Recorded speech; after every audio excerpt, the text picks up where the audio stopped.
Ecco, per quanto riguarda le 4 domande che mi sono state poste, spero di avere risposto con sufficiente compiutezza. Per tutte le altre, per tutte le centinaia di domande che le associazioni, le forze sindacali, le forze produttive hanno inviato all'amministrazione, vi dico subito che intendiamo discriminare da un lato, separare da un lato le risposte tecniche saranno a cura degli uffici, a cura dell'assessorato che ho l'onore di presiedere. Le domande invece che hanno un contenuto politico avranno una risposta successiva, perché intendo sottoporle alla Giunta affinché la Giunta le possa valutare con compiutezza e possa dare risposte politiche che non sono mie personali, sarebbe un gesto di sconsiderata fiducia in sé, ma diventino invece una risposta politica dell'amministrazione tutta rispetto ai quesiti che la città pone. Aggiungo infine che questo primo elemento di percorso partecipato, questa prima discussione che faccio con la città, deve essere arrivato ormai a 30-32 riunioni pubbliche sul tema, continua, perché qui siamo all'inizio, non siamo neanche arrivati all'adozione, non siamo neanche arrivati al primo momento che poi dà vita a quello che nella legislazione dovrebbe essere il momento dei contributi, quello delle osservazioni. In questa fase io credo che anche le osservazioni di peso potranno sicuramente essere recepite e ho già chiesto, lì il budget dovrà essere valutato da altri e coerentemente anche rispetto ai rilevanti vincoli finanziari che oggi caratterizzano la vita amministrativa della città, se sia possibile promuovere tecniche partecipate, io credo grandemente collaudate, anche in altre realtà italiane, che sappiano mobilitare effettivamente le energie progettuali della nostra città. Questo in tutte le municipalità, perché l'esperienza che ho fatto io è di un territorio molto differenziato, è difficile essere perfettamente consapevoli dei problemi del terraglio bis della Super Castellana e del problema del bed and breakfast a Pellestrino. Non è semplice, bisogna avere un po' di pazienza, un po' di energia.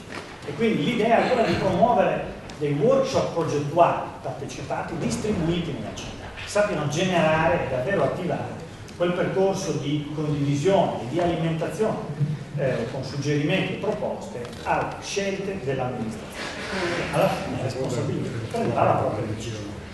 Che tempi ci sono? Quando è che che tempi ci sono? Perché se siamo all'inizio, però. Allora, i tempi non ho ancora finito di ricevere tutte le. Oggi ho incontrato questa mattina l'Unione degli Industriali che mi aveva chiesto ancora del tempo per specificare alcune aree a Marghera e quindi ovviamente, data la rilevanza del tema, abbiamo lasciato il tempo che serviva, per cui non abbiamo ancora finito di ricevere. Considerate che dobbiamo ricevere tutte le delibere delle municipalità, in questi giorni si stanno riunendo con ambiti specifici per decidere le scelte in merito alla propria porzione di territorio. Quindi considerate che solo questa fase prende ancora settimane e settimane. Autunno? Attenzione. Vedremo, perché non voglio ipotecare, vorrei tenere alta l'attenzione, così come è stata in queste settimane. Devo dire che è stato quasi febbrile il lavoro fatto dall'associazione. Se uno dicesse lo faccio il prossimo anno, io credo che tutto cadrebbe in una, come dire, ben più prosaica attitudine che la città ha nei confronti di un provvedimento che arriverà il giorno del mare. Ecco, io credo che adesso valutiamo, ci saranno dei nodi che sono suscettibili di essere sciolti in breve, altri che meritano invece un ampio approfondimento. Solo dopo aver indagato l'ampiezza dei temi, io credo potrà essere data una risposta sensata e ragionevole ai temi che la città pone. Per cui non voglio darmi oggi delle scadenze, voglio che la città continui a ragionare su se stessa, continui a incalzarmi, continui anche a prendermi un po' in giro, un po' a offendermi, se questo porta a una città più bella, più giusta e più bella.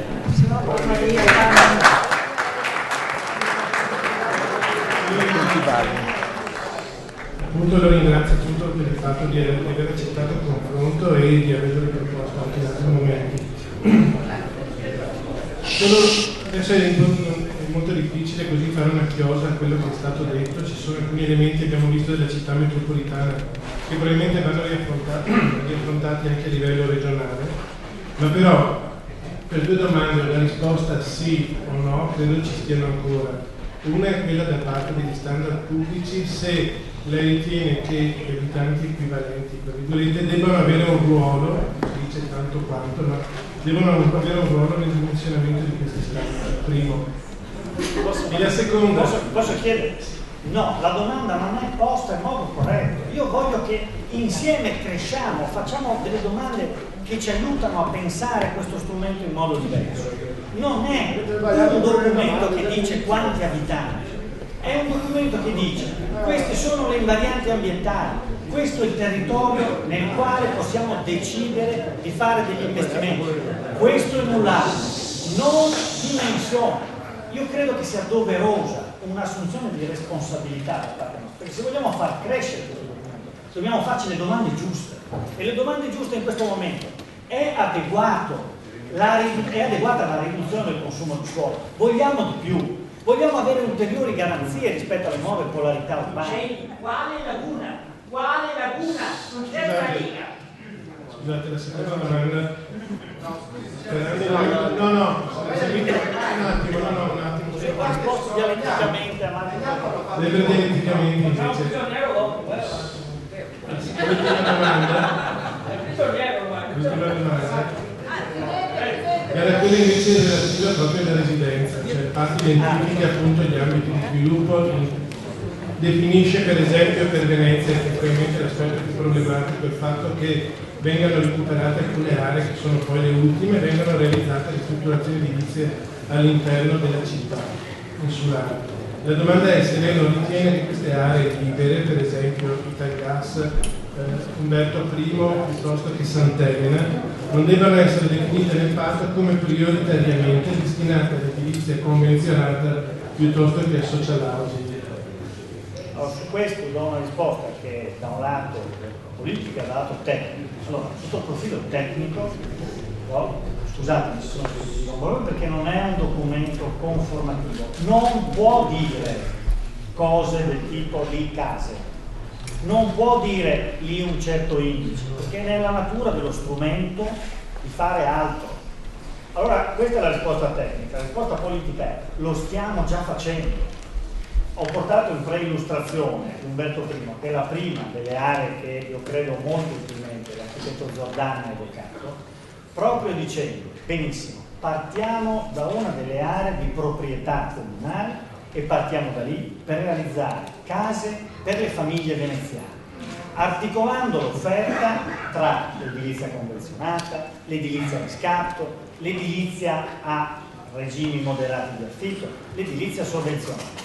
Entro questo mix e capitalizzando anche il contributo che da anni le cooperative stanno cercando di promuovere, lavoriamo su uno sviluppo di grande qualità del nostro territorio.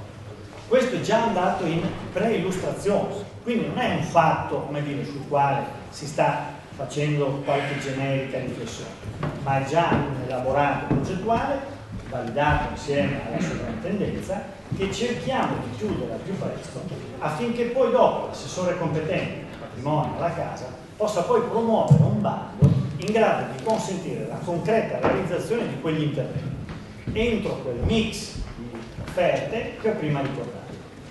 Lo stesso dicasi per l'area Italgas, che presenta delle criticità ambientali di grande rilievo, era un'area di destinazione produttiva che ha degli elementi di bonifica ambientale da risolvere, e su questo abbiamo aperto un tavolo con Italgas che io credo dovrebbe parimenti concludersi con la presentazione alla municipalità, al consiglio comunale, di una proposta di piano d'uso.